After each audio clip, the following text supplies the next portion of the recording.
Hello friends, मेरा नाम लेख बजाज है और मैं एक क्लिनिकल साइकोलॉजिस्ट हूँ। और आज की वीडियो में हम बात करेंगे हाई फंक्शनिंग डिप्रेशन के बारे में, जिसे डिस्थाइमिया भी बोलते हैं, जिसे माइल्ड डिप्रेशन भी बोलते हैं। तो आज हम समझेंगे कि डिस्थाइमिया या हाई फंक्शनिंग डिप्रेशन ये नॉर्मल डिप्रेशन जो होता है उससे कैसे अलग है। तो काफ़ी बार हमारे माइंड में क्वेश्चन आता है कि डिप्रेशन तो हमें थोड़ा बहुत समझ आता है, बट ये नई टर्म्स क्या है, डिस्थाइमिया या हाई फंक्शनिंग डिप्रेशन। तो आज हम इस डिफरेंस को समझेंगे बहुत डिटेल में, और उसका इम्प्लीकेशन ट्रीटमेंट पे क्या होता है उसको भी समझेंगे। तो फ्रेंड्स, हमने डिप्रेशन के बारे में तो हमें ब्रॉड आइडिया है, तो मैं फिर भी एक बार आपको रिकॉल करा देता हूँ कि डिप्रेशन के टोटल 9 सिम्टम्स होते हैं, जिसमें से अगर 9 में से 5 सिम्टम अगर प्रेजेंट हो तो, और वो 2 हफ्ते से ज़्यादा प्रेजेंट हो, तब हम उसे डिप्रेशन का डायग्नोसिस देते हैं। लेकिन डिस्थाइमिया या माइल्ड डिप्रेशन या हाई फंक्शनिंग डिप्रेशन, इसके भी 9 के 9 सिम्टम्स होते हैं जो डिप्रेशन के होते हैं। बस फर्क, एक जो मेन इंपॉर्टेंट फर्क होता है, डिप्रेशन से हमारी फंक्शनैलिटी नेगेटिव हो जाती है, जैसे हमारी पर्सनल लाइफ में, हमारी इंटरपर्सनल लाइफ में या हमारी प्रोफेशनल लाइफ में।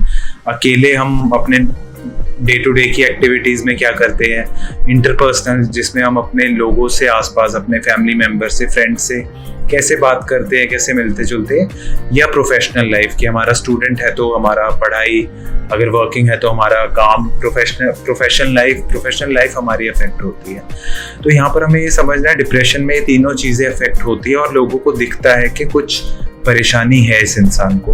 लेकिन डिस्थाइमिया या high functioning depression, high functioning मतलब जहाँ पे पर्सन की फंक्शनिंग बढ़िया है, लोगों को पता नहीं लगता कि उसको कुछ हो रहा है, वो लोगों से नॉर्मली मिलता जुलता है, नॉर्मली अपने डेली के काम करता है, नॉर्मली अपना पढ़ाई या अपना ऑफिस का काम करता है, वहाँ पे कोई फर्क नहीं आता। लेकिन अंदर ही अंदर उसको डिप्रेशन के सिम्टम्स आने लग जाते हैं, अंदर ही अंदर वो उदास रहता है, उसका चीज़ों में मन नहीं लगता।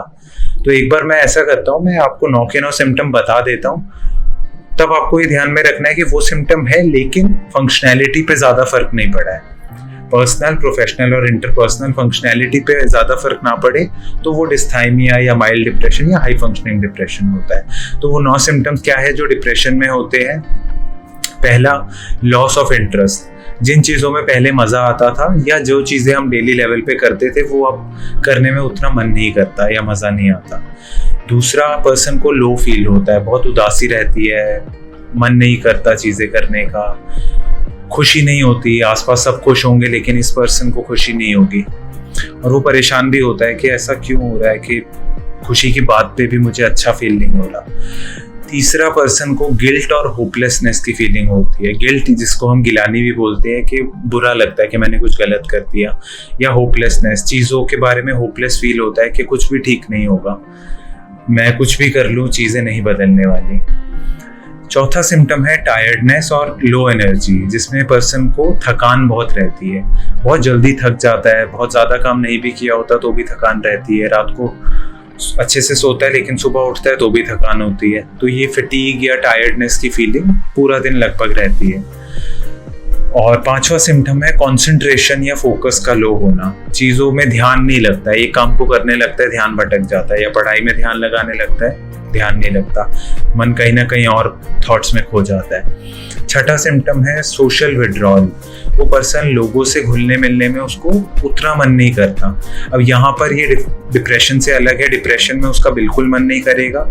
माइल्ड डिप्रेशन या डिस्थाइमिया या हाई फंक्शनिंग डिप्रेशन में वो लोगों से मिलेगा, बट इतना एविडेंट नहीं होगा कि उसको मज़ा नहीं आ रहा है या उसका मन नहीं है मिलने का, अंदर से उसको फील हो रहा होगा, बट वो फिर भी मिल लेगा। डिप्रेशन वाला पर्सन बिल्कुल मिलने में उसको बहुत ज़्यादा एफर्ट आएगा। उसके बाद सबसे इम्पॉर्टेंट सिम्टम 2 हैं, 7th और 8th। एक तो उसकी ईटिंग या तो बहुत बढ़ जाएगी, बहुत ज़्यादा खाएगा, या बिल्कुल भूख नहीं लगेगी, दोनों ही हो सकती है। सिमिलरली 9वां सिम्टम है उसकी स्लीप, या तो वो बहुत ज़्यादा सोने लगेगा ज़रूरत से, या फिर बहुत कम, उसको नींद बहुत कम आएगी, बहुत जल्दी नींद टूट जाएगी और फिर से थकान भी रहेगी। तो ये 9 सिम्टम होते हैं। इसमें से अगर 5 सिम्टम 2 हफ्ते से ज़्यादा प्रेजेंट है तो उसे डिप्रेशन बोलते हैं। लेकिन अगर ये सिम्टम प्रेजेंट है लेकिन फंक्शनैलिटी इंसान की बिल्कुल ठीक है और ये 2 साल तक रहता है ऐसा, तो उसे हम डिस्थाइमिया या हाई फंक्शनिंग डिप्रेशन या माइल्ड डिप्रेशन बोलते हैं। तो आई होप आपको क्लियर हो गया होगा कि इनमें तीनों में क्या फ़र्क होता है। मैं फिर से एक बार समराइज कर देता हूँ कि हाई फंक्शनिंग डिप्रेशन या डिस्थाइमिया डिप्रेशन का ही एक पार्ट है, एक ग्रुप है। बस इसमें फंक्शनैलिटी जो पर्सन की पर्सनल, इंटरपर्सनल या प्रोफेशनल जो उसकी ड्यूटीज़ है वो रेगुलरली करता रहता है, उसमें बहुत ज़्यादा फर्क नहीं आता और आसपास लोगों को भी फर्क नहीं पता चलता, लेकिन अंदर ही अंदर वो पर्सन बहुत उदास रहता है और उसको ये जो हमने सिम्टम्स की बात की, ये सिम्टम्स उसमें अंदर ही अंदर फील हो रहे होते हैं। तो आई होप ये क्वेश्चन और ये टॉपिक आपको अच्छे से क्लियर हो गया होगा। ट्रीटमेंट इसका सिमिलर टू डिप्रेशन ही रहता है। आप थेरेपी ले सकते हैं, काउंसलिंग ले सकते हैं। मोस्टली थेरेपी या काउंसलिंग से ठीक हो जाता है, दवाइयों की ज़रूरत नहीं पड़ती। बट कुछ केसेस में यहाँ इसमें दवाइयों का भी रोल हो सकता है, बट वो मेजर डिप्रेशन में ज़्यादा होता है रादर देन माइल्ड डिप्रेशन में। तो आई होप ये वीडियो आपको इन्फॉर्मेटिव लगा होगा और इससे अगर आपकी लाइफ में वैल्यू ऐड हुई, आपको कुछ समझ आया तो लाइक करना, और कोई भी टॉपिक जिस पे आप चाहते हो कि हम फ्यूचर में वीडियोस बनाएं तो आप वो कमेंट में मेंशन कर सकते हो। एंड मेक श्योर आप हमारे चैनल को सब्सक्राइब करो।